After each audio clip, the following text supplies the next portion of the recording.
Hello， 大家好，我係 A 孔文希。今日咧真係完全估唔到，我竟然係會 react 呢個 Vans 嘅《直到世界盡頭》，佢竟然上咗 The First Take。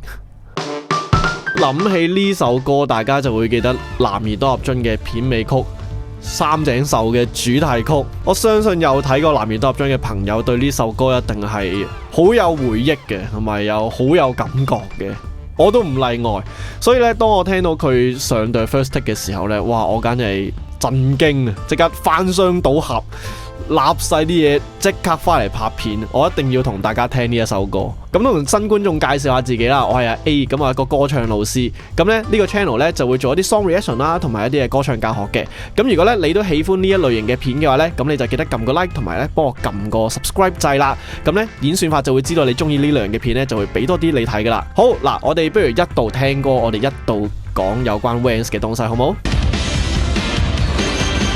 咁而家呢隊 Vans 咧喺19年重組，而家呢個係第5期嚟嘅。咁你見到呢個 vocal 咧已經唔係94年嗰個原唱上杉昇啦，已經係呢個係新嘅 vocal 就係上原大使。咁樣咧佢哋而家第5期嘅班底其實 keyboard 同埋吉他都係用翻第2期嘅，呢個就係個吉他手柴崎浩。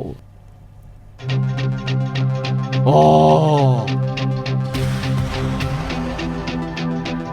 佢用原版啊！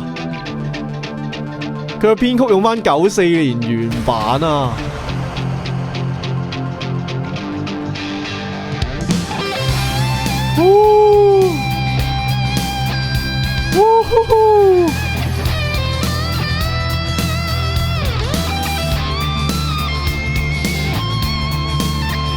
啊！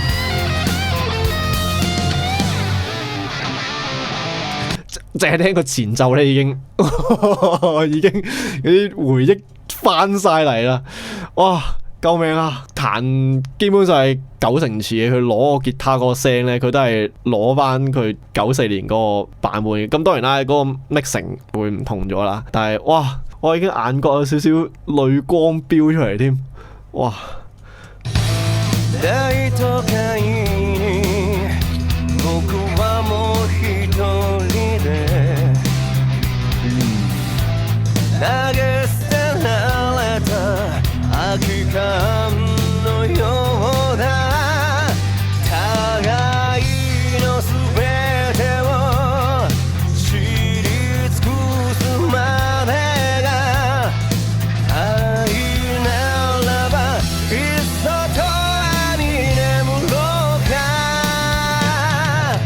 嗱，新呢個 vocal 咧，即係上原咧，佢同以前上杉昇嗰個唱法咧係好唔同嘅。你明顯聽得出咧，上原咧佢嗰個感覺咧，佢係攞個 rock tone 咧硬淨好多，佢特登攞到個聲再厚啲嘅，件事好似係 man 啲咁樣嘅感覺嚟嘅。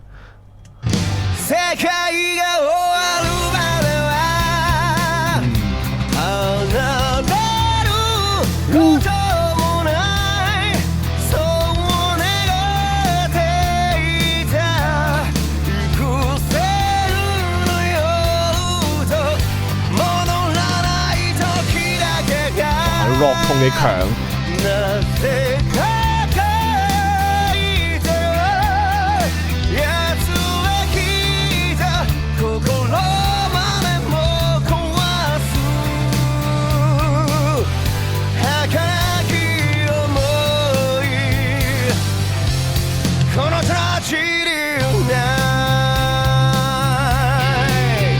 上原咧真係佢嗰個聲咧係嗰個 rock tone 嘅感覺咧係好強烈嘅。如果我哋同即係以前原唱上杉比較咧，上杉係有一份幽怨喺裏面嘅。咁而上原佢 take 嗰樣嘢咧，佢就揀我要硬淨，我要 tough， 我要 tough 咁面對所有事咁樣。咁所以你見到咧，佢落好多 rock tone 啊，佢個聲都特登係攞拆少少嘅，特登將嗰個聲攞到好厚好厚。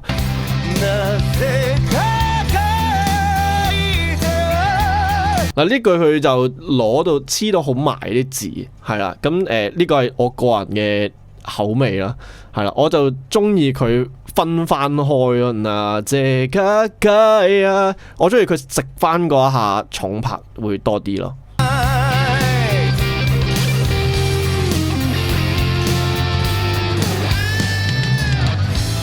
そして人は答えを求めてかけがえのない何かを失う欲望だらけの街じゃ夜空の星屑も僕ら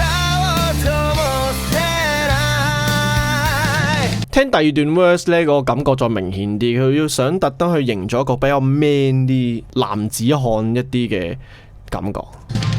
世界が終わる前に聞かせておくれよ満開の花が未来のカタストロフィー誰もが望みながら永遠を信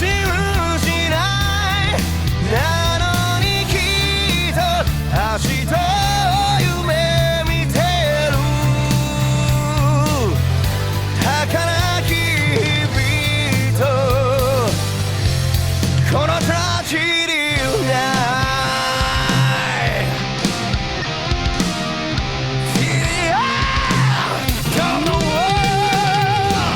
我想問一問呢，咁多位觀眾，其實呢，你哋係知唔知究竟佢嗰句呢係唱緊乜嘢嘅個歌詞？因為呢，其實喺94年原本個版本會有啦，跟住呢，而家呢個新呢都有，但係呢，佢永遠唔包喺個歌詞裡面。但係我每一次都聽唔到佢哋究竟係唱緊乜嘢。如果知道係觀眾，可唔可以留言話俾我知啊？我諗其實當上元知道要重新唱呢首歌嘅時候，我估佢一開始佢已經諗啊，我要做一個同原本94年嗰個感覺好唔同嘅直到世界盡頭咯。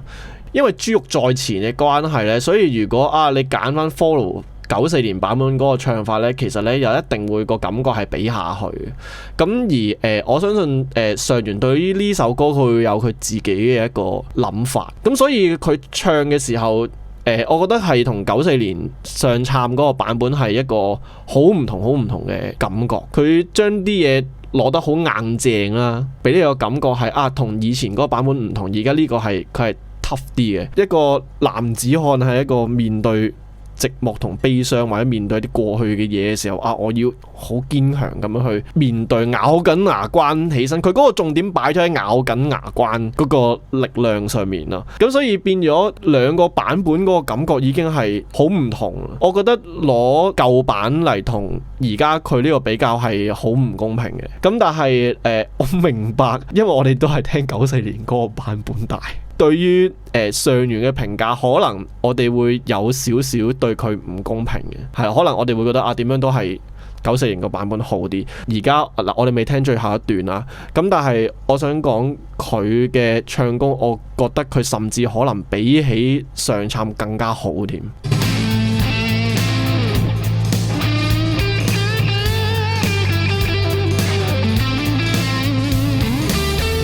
哇！呢段 solo 又係經典。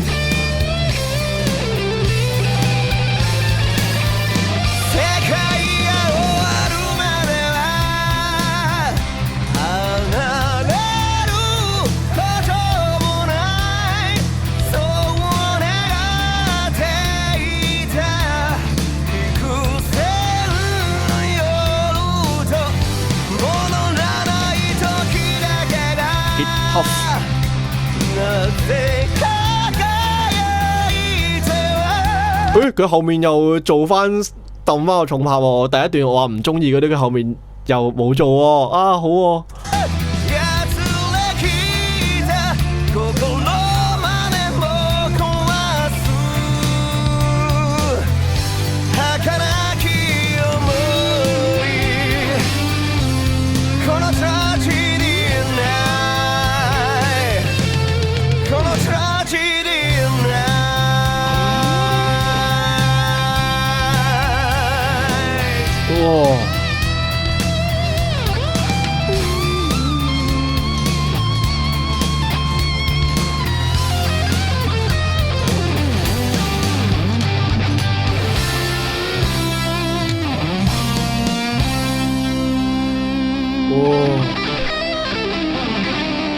自己要肥一下啊！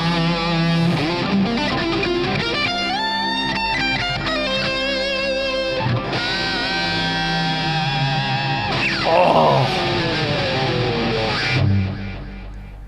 哇！殺死咪簡直係實在太強啦！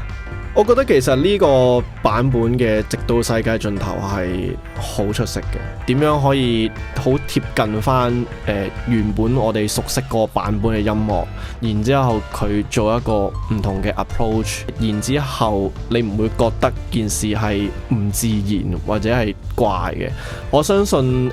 上元啦，即係新主音上元同埋樂手們呢，其實都可能傾過好多嘢，然之後最尾決定佢哋做呢一個同94年好唔同嘅版本。本身要咁樣做已經係好難，因為呢首歌係佢哋，你可以話係佢哋令到世界都認識佢哋嘅一首歌。所以基本上你講起 Vans， 大家一定係會諗起呢一首歌。所以其實當佢要換咗人之後，然之後要再唱翻呢首歌，好難，真係好難，好難唔去比較。啲人好難唔會覺得上一首係好嘅，但係佢就做到另一個味道出嚟。甚至我覺得真係唱功上面，其實上元係好強嗰啲唱功。你見到佢由頭到尾嗰聲都係穩陣得好緊要，而且佢該 project 嘅佢全部都可以做到晒佢應該要做嘅東西，甚至嗰個情感嘅激烈嘅程度，甚至個複雜嘅程度，我甚至覺得比起上杉嗰個版本係更加多嘅。咁但係有時好衰嘅，你唱功好唔代表你中意嘅。有好多歌手都係可能佢唱功唔係真係咁好，但係你好喜歡佢唱歌嘅。所以唱功係要練，但係真正取決於首歌係咪真係好聽，唔單純只係唱功嘅。喂，不如咁啊，不如我哋直接聽埋上杉佢 live 嘅版本，咁我哋直接兩首歌比較下，咁啊睇下佢嗰個唱法上同埋音樂上咩唔同。如果你 so far 睇咗都中意嘅，不如你幫我 like 同 subscribe 我呢條片先啦。好，呢個係12年嘅版本，咁啊上杉昇就係同呢個作曲嘅織田哲郎咧就一齊去表演呢首歌嘅，係啦，都隔咗10幾年啦。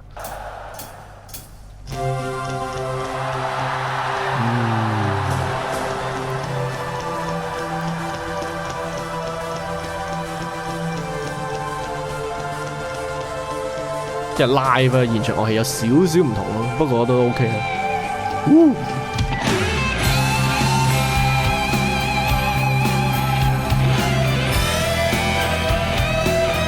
哇！嗰個吉他嘅 style 好唔同啊 ，wild 嗰啲喎。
我相信咧，一聽咧，大家就會感覺咧兩個 vocal 咧，佢哋諗住表現嘅嘢好唔同，同埋佢哋嗰個唱腔上面咧都係非常之唔同嘅。嗱，咁首先頭先咧上元咧嗰個咧，佢係用好多口聲啦，用好多 belting 嘅方法嚟去展現啦。而上杉咧佢就比較用多啲一個叫 twang 嘅音色咧嚟去呈現件事嘅，係啦。咁所以變咗咧，佢哋兩個就算唱同一段咧，點解嗰個 feel 上元嗰個咧嗰個感覺嗰個爆炸力係強啲嘅，而上杉嗰個咧，你聽落去咧，佢會有少少憂鬱幽怨個感覺係強烈少少嚇，但係唔代表佢冇力量，佢都有一定嘅力量喺度。只不過佢嗰個力量相比起頭先我哋聽 The First Take 上元嗰個版本咧，冇咁強嘅，明顯係上元嗰個爆炸力係強啲，再加埋上元用嗰個 rock tone 再多啲係啦。而你基本上你聽到上杉咧，佢係好少嘅，佢主要都係維持咗一個比較扁啦、比較 twang 嗰個音色。佢唱嘅係世界が終わるわけは，而上元咧佢係用 belting 嘅，世界が終わるまでは。而呢兩個音色展現出嚟，就係會令到你導引去一個唔同嘅情緒啊！所以上杉呢一個版本感覺係再鬱結重啲嘅，係啦，嗰個掙扎嘅味道強啲。咁而上元嗰個嘅感覺就係佢要 tough， 佢要表達嗰個堅毅或者堅強嗰個感覺再重啲。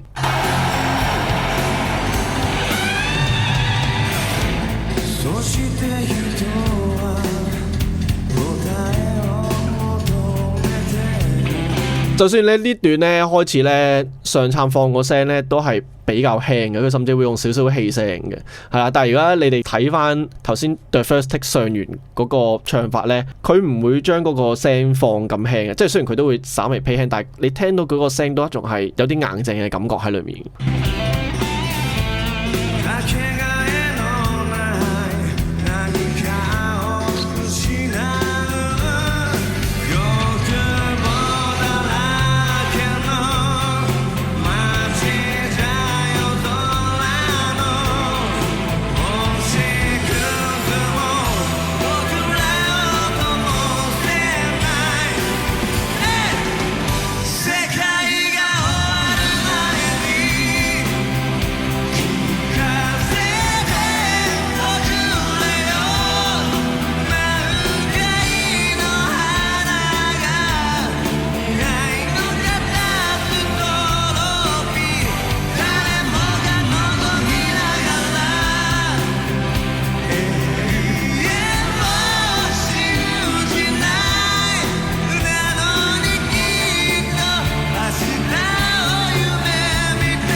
亦都係因為呢一個即係上杉佢選擇咁樣去演繹咧，其實咧佢聽到後面嗰段咧係會有少少眼濕濕嘅感覺嘅。佢表現嗰個聲音嗰個掙扎、嗰個悲傷嗰個感覺再強烈一啲，再加埋佢嗰個聲音嗰個感染力、穿透力好強，所以令到你喺度聽嘅時候，你就會有咁我都好辛苦，我都要好努力去求存，我都要好努力咁樣去面對之前做過嘅所有嘢，同埋一啲未來嘅未知嘅東西，佢就會多咗呢一種淡淡嘅悲傷，會令到你有少少感觸嘅感覺喺裏面。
my god！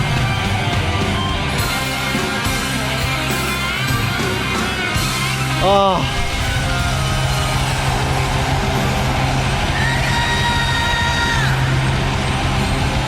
啊！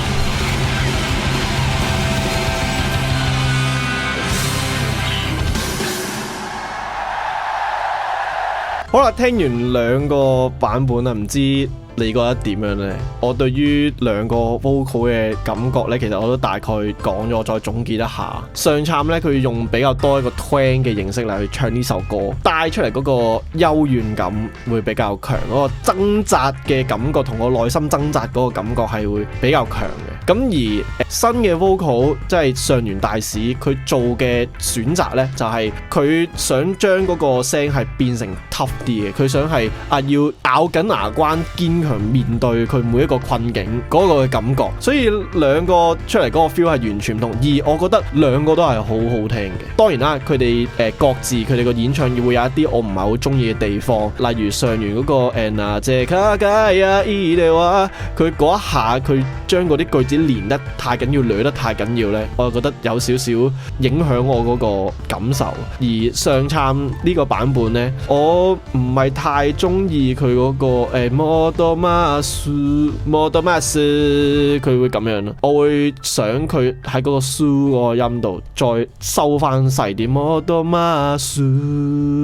慢慢滲翻出嚟，然之後先再去行 Nakanaki 嗰一下，我就會比較中意多啲。兩個各有對我嚟講啦，各有瑕疵啊，但係我覺得兩個都係一個好好嘅演唱。我見有唔少日本喜歡 Vans 嘅朋友，佢哋對於換咗個新 vocal， 其實佢哋都係幾歡迎佢嘅，係啦。咁所以我都覺得係幾開心嘅。其實因為始終係珠玉在前啦，已經。咁當佢要去突破呢件事嘅時候，係好困難嘅，困難10倍100倍嘅。佢面對嘅難度係比起一開始原唱上杉昇唱面對嘅嘢係要困難好多。咁而我覺得佢可以喺中間揾到一個屬於自己嘅唱呢首歌，唱直到世界盡頭呢首歌嘅 style 呢，其實我係覺得係好開心嘅，我覺得係好好嘅。咁但係你問我，如果我個人我自己中意邊一首嘅話呢，我冇辦法㗎，我一定係揀上杉昇嘅版本嘅，因為呢個係就係情懷啊，佢係輸俾情懷啦，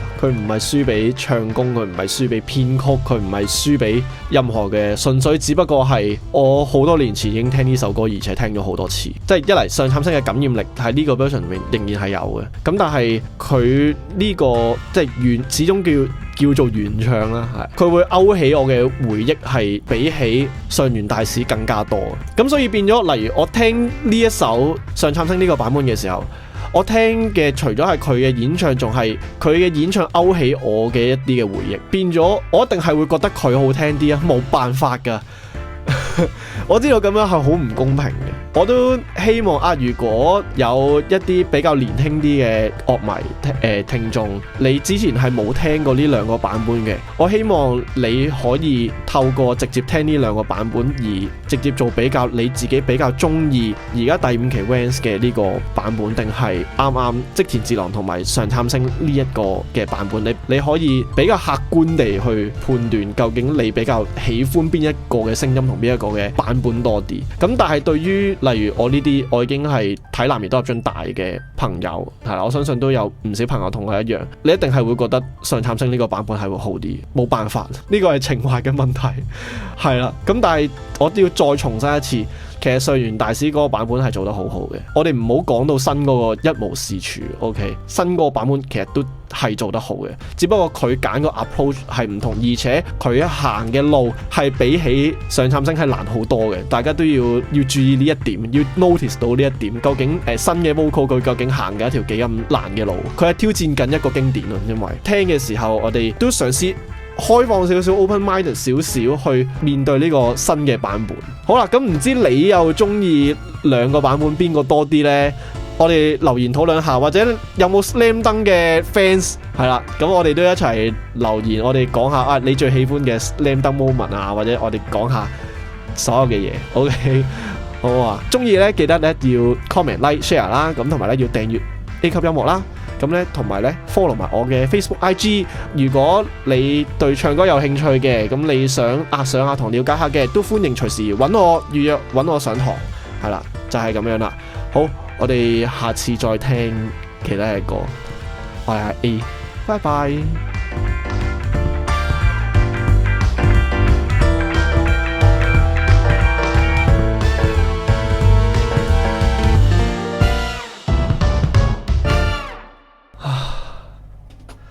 呢個真係個好 tough 嘅錄影啊！其實真係唔應該將佢哋判斷高低嘅。